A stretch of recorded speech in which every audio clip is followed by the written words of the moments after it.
Now turn to Section 1. Section 1. You will hear a conversation between two students talking about driving lessons. First, you have some time to look at questions 1 to 5.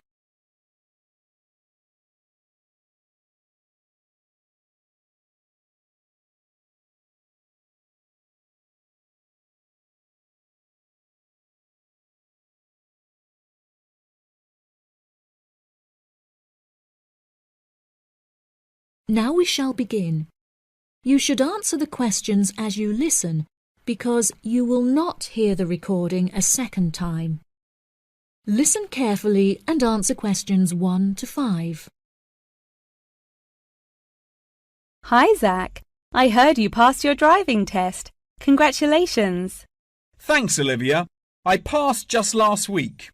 It feels great to be independent and driving on my own.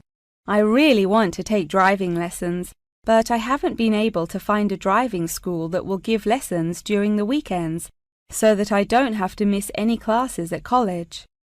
The driving school that I used was brilliant and really flexible with their teaching hours. It's really close to the school. The address is 67 Kings Road. That's 67 King '(S) Road. Oh, that's perfect. I don't like the idea of driving around busy streets.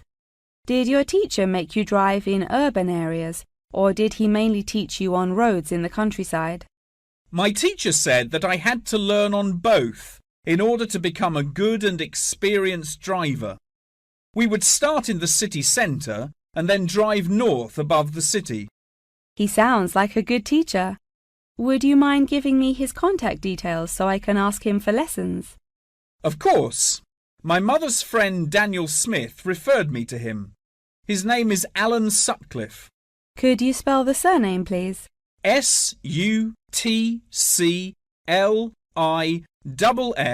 Sutcliffe. Thanks for helping me out.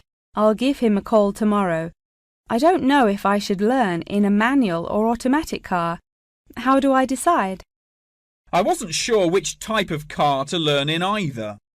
In the end, I chose to learn in a manual car because once you've learnt how to drive manually, you can drive automatic as well. Most cars on the road are automatic nowadays. OK, I think I'll learn with a manual car too then. Hopefully the teacher will be able to give me lessons in the evenings after school. It would be much better if you take the lessons during the day. It will be far easier for you to learn when there is enough daylight to clearly see everything going on around you. But you need to be an experienced driver to drive safely at night. How frustrating. I was hoping I wouldn't have to take lessons during the weekends. You're right, though. Safety comes first. Before you hear the rest of the conversation, you have some time to look at questions 6 to 10.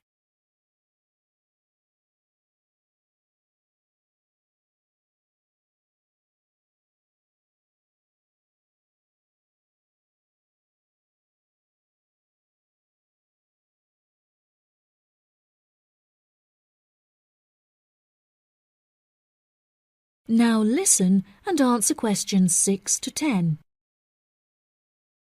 Speaking of safety, you should wait until summer to start learning. It's really difficult and dangerous to drive in the wind and rain as a learner, so you should definitely wait until the weather is sunny and dry. OK, that's perfect actually. It will give me some time to save up some money to pay for the lessons. Tell me about it. I had to work for months before I had enough money saved up. It was worth all the work when I finally got my driving licence, though. The whole process is so expensive. How much did it cost you in the end? Well, each half-hour lesson cost $30, and then the final test cost $50. In total, it cost me about $300. Gosh, it's pretty expensive. How did you find the test? Was it really difficult? No, it wasn't too bad, and the man was really calm and friendly. I knew that I would have to perform 2 parking manoeuvres during the test, so I practiced them a lot beforehand, and that really helped. The test used to last 40 minutes, but it changed a bit. For the first 20 minutes of the test, he gave me directions, and I had to just drive around, and then the last 10 minutes was for demonstrating the manoeuvres. So the test is 30 minutes in total. Okay, great. I'll remember that. Do you have any more advice? It's really good to practice driving a lot outside of driving lessons as well. Whenever my parents were running errands on the weekends, I would offer to drive them. My driving teacher also told me to buy a notebook to write down everything that I've learnt in it, like a diary. Haha, that sounds boring, but I'll do it if it helps. I found it really useful. Before my test, I read through everything I had written down, and it reminded me of a lot of things that I had forgotten about. It's really helpful for the theory test as well, because there's so much information to remember for it. That's great, Zach. Thanks for your help. No problem. See you at school. Bye. That is the end of section 1. You now have half a minute to check your answers.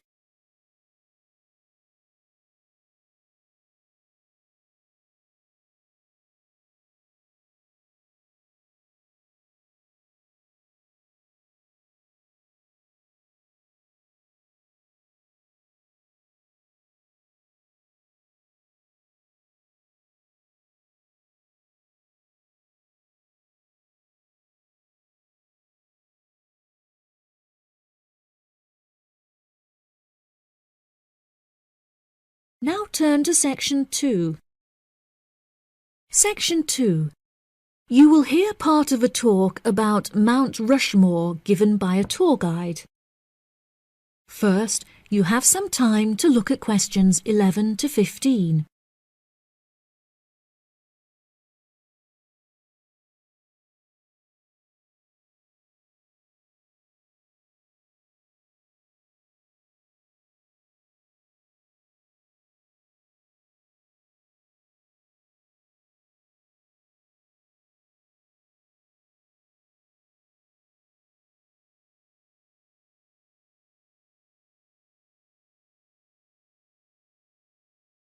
Now listen carefully and answer questions 11 to 15.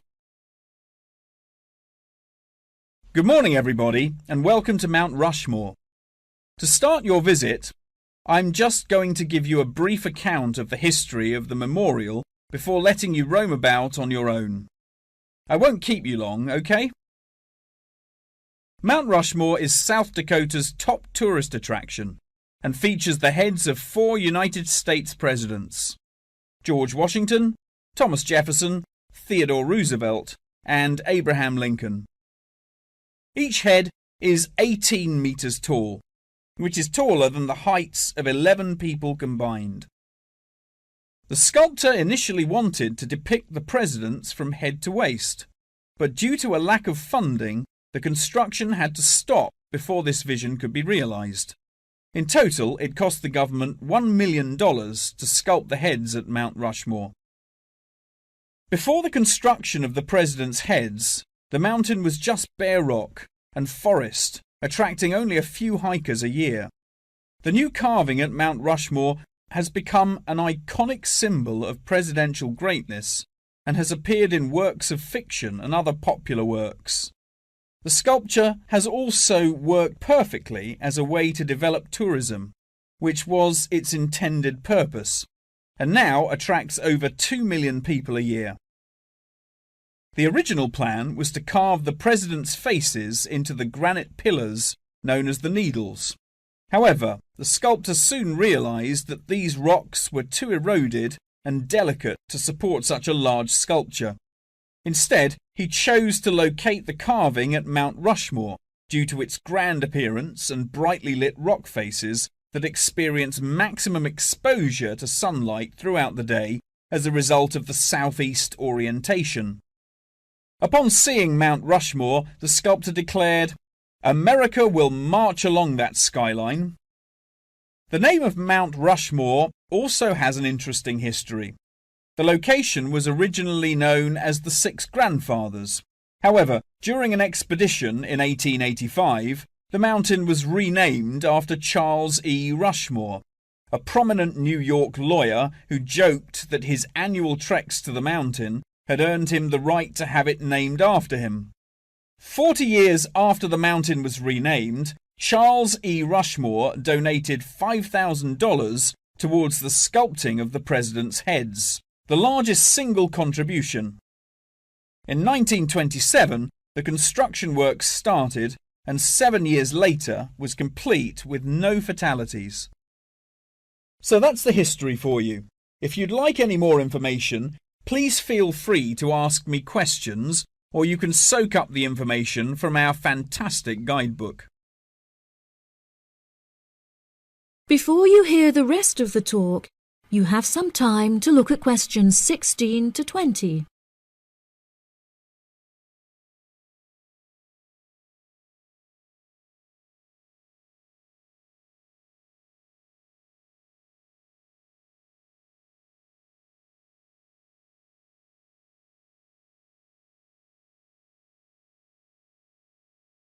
Now listen and answer questions 16 to 20. Now I'm going to give you a plan of the site, and I'd just like to point out where everything is so that you can explore everything for yourself. We're currently standing at the entrance, which is marked with the arrow on the map. If you follow the trail up to our left, you will find the information centre. There's a great photo booth there where you can have your photograph taken with Mount Rushmore in the background for a fee of only $10. What a great souvenir! In front of us is the refreshment centre, where you can help yourselves to coffee, locally grown tea, and a delicious selection of cold drinks and biscuits. Be sure to stay hydrated as it can get really hot up here. To our right, not far up the trail, is the gift shop. Here we sell copies of the guidebook, and it's also the perfect place to pick up some small souvenirs for yourself, your family and friends.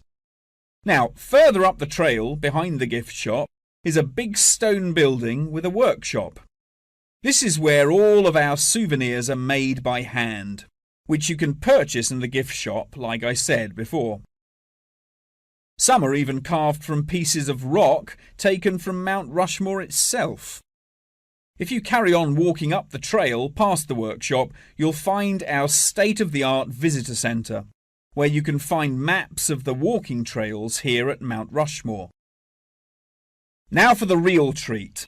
After you have walked past the visitor centre, you can follow the trail up to the left, which will take you to our wooden shelter. From here, you will have the best view of Mount Rushmore that there is, an experience not be forgotten. Right, if anyone wants a guided tour, then I'm starting at the information centre. If you'd like to follow me, this way please. That is the end of section 2. You now have half a minute to check your answers.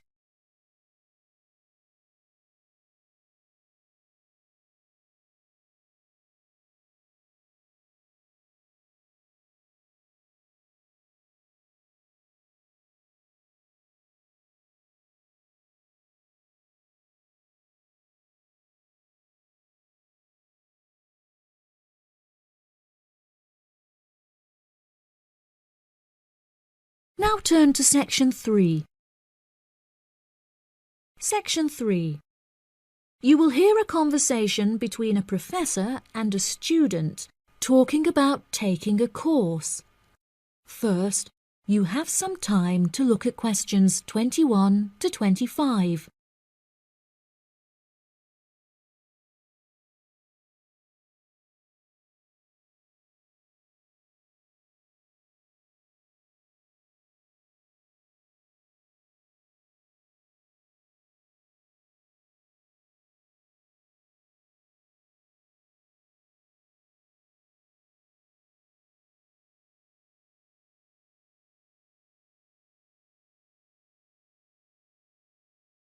Now listen carefully and answer questions 21 to 25.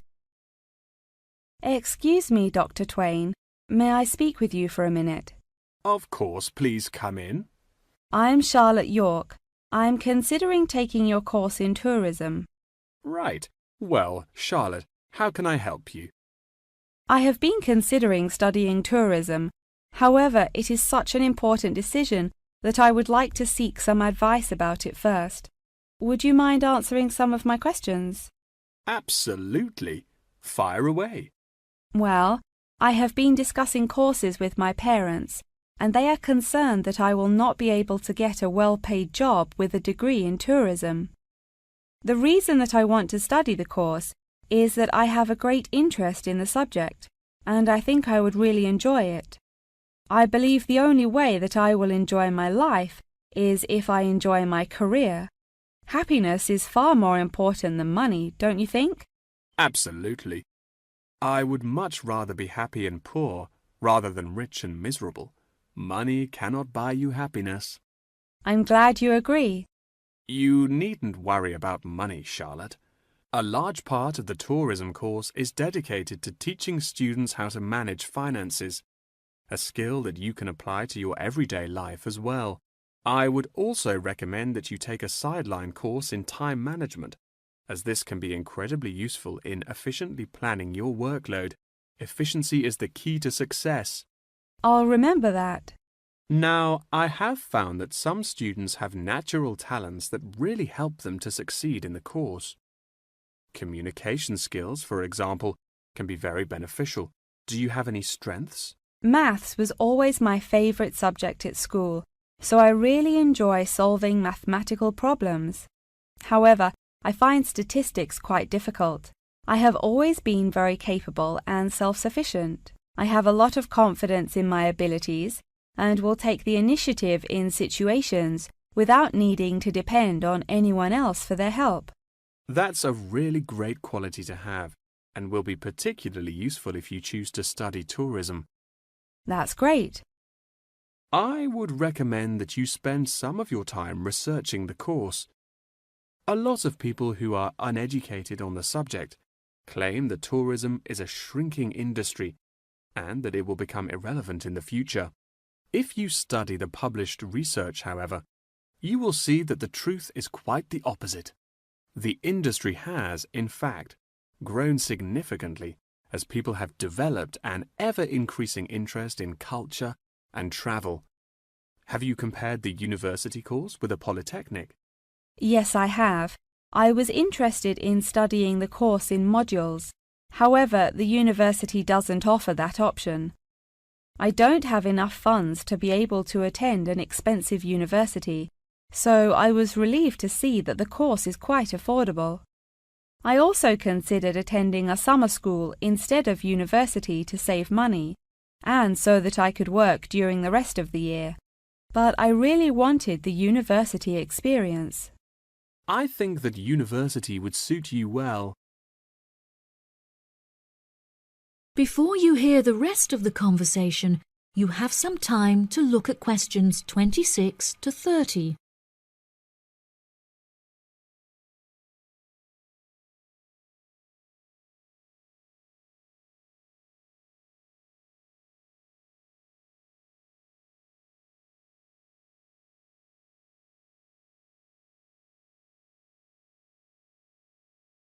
Now listen and answer questions 26 to 30. Now, what about the courses? Are you interested in any of the other subjects on offer? I have looked at a few. I was interested in travel and business as it sounds similar to tourism. That is really worth learning. However, be aware that it is difficult and will demand a lot of your time. Okay, that's good to know. You might find that Japanese is an interesting course and it will teach you valuable skills in speaking the language. Personally, it's not bad and could be of some help, but not that much. Okay, Japanese. Got that. What about medical care? Well, if you have time, the course will teach you a lot about curing diseases and illnesses or dealing with injuries outside. although it's not essential. So, okay, if it's useful, I'll take it. If you enjoy using technology and are worried about fulfilling the entry requirements, computing is very relaxed about the skills that applicants must possess. I'm terrible with computers, so I'm not sure that I would enjoy that course. How about public relations? Yes, I would recommend that course. It would be related to entering the tourism industry, as it will educate you on how to approach clients and develop associations with them. That's great. Thank you so much for your help. That is the end of section 3. You now have half a minute to check your answers.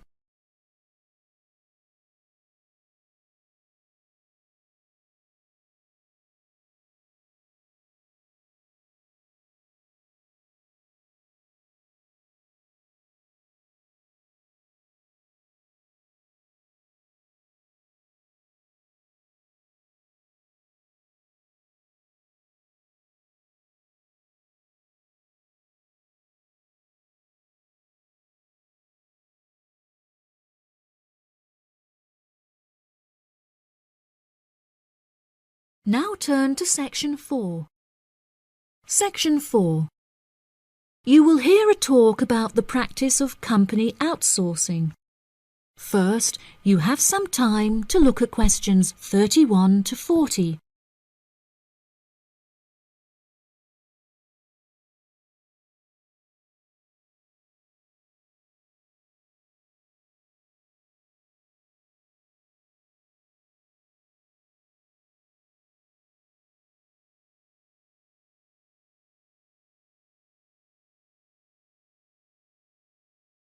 Now listen carefully and answer questions 31 to 40. Welcome, class, to your very first lecture in this series on business in the modern world, conducted by myself, Dr. Toby Bennett. Today, we will be looking into the practice of company outsourcing, using TCP technologies as a case study. Now, for those of you who are unfamiliar with this practice, I will give you a summative definition. Company outsourcing involves the contracting of various business activities by one company to another. This practice will sometimes occur from a Western company to a party based in a third world country, the rationale being to make significant financial savings on lower international labour rates and to potentially increase quality. Now, our case study for today is TCP Technologies, a party located in India that receives outsourced tasks from Western companies. The manager of TCP Technologies is a man called Manjeet Khanna, who has personally developed a series of aims and philosophies by which the company is expected to operate. He claims that the most important of these philosophies is to create a workplace where each individual member has the opportunity to contribute their opinion to the operations of the company.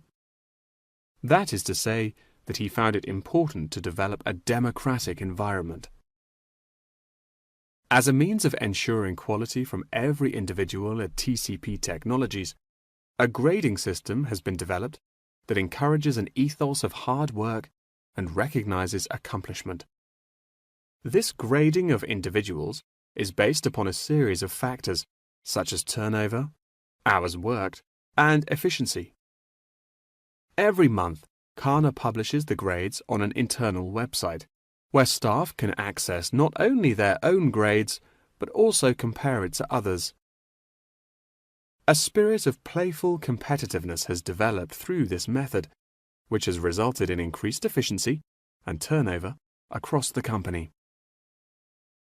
Khanna also saw it as essential to develop a culturally diverse group of employees as a means of presenting a multifaceted image that would appeal to a host of potential employees from across the globe.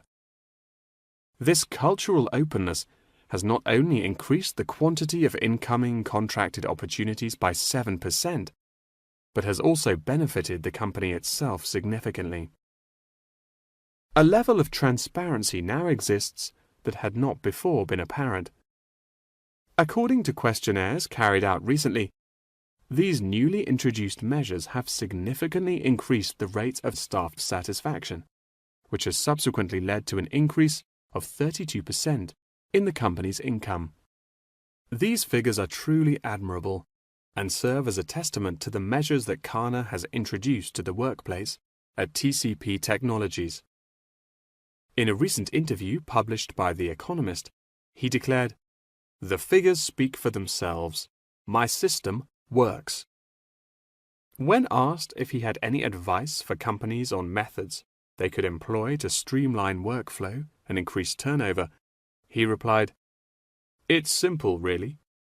A company must see itself not as one entity comprised of nameless components, but instead as a living organism composed of cells, each one essential to the functioning of the whole. I suggest that the motto by which your management operates will be Employee First."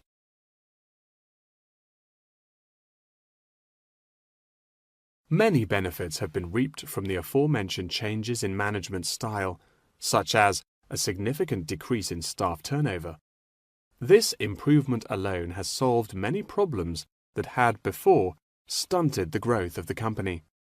A lot of these improvements came from the realization that the solution does not have to be produced internally, but can come from any other company. The grading system also immeasurably enhanced the dynamics of the company. The fact that this measuring system is solely produced for staff members and inaccessible by management means that it cannot be used as a judging criterion for promotion. It has proven itself a relaxed and informal means of stimulating workflow. When asked about specific features of his managing style, Kana mentioned that it is important for him to respond personally to any complaints filed by staff members. Having found the existing complaints process slow and ineffective, he introduced a new online system that created a direct line of communication between Kana and all employees of the company. The complaint form, dubbed by Kana as a ticket, eradicates the middleman, is easily accessible to all employees online, and has an interface that can be instinctively navigated. Any staff-related complaint, such as those relating to air conditioning and food quality, can be submitted directly to Kana via this online system. Entitlement to vacation is also a popular issue discussed through this forum. The main benefit of using this system is that staff must include their personal details on the ticket before they are able to submit it. In the past, anonymous complaints had been the root of much confusion and caused many wasted work hours, so the new system has put a ban on this form of complaint. That wraps up the lecture for today. Please remember that attendance is mandatory. That is the end of section 4. You now have half a minute to check your answers.